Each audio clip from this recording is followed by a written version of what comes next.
Puasa itu wajibnya kapan? Ramadan. Kalau tidak Ramadan, tidak wajib, kecuali nazar. Ya. Dan saat Ramadan pun kalau nggak mampu, masih bisa diganti. Kalau tidak qadha, fidyah.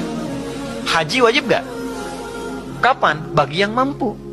Tapi sholat, semua berlaku, berdiri. Nggak bisa berdiri, nggak mampu, duduk. Nggak bisa duduk, berbaring. Nggak mampu berbaring, isyarat. Nggak mampu isyarat, berkedip. Dengan kedipan selama masih sadar. Nggak mampu berkedip, disolatkan, kan sudah selesai. Ya. Ya, sampai titik akhir tuh. Ya, sampai titik. Kenapa? Karena Allah tidak menginginkan semua hambanya siapapun punya masalah yang tidak selesai. Duduk punya masalah, selesai. Berbaring punya masalah, selesai. Itu masalahnya. Dan tidak ada orang hidup yang tidak punya masalah.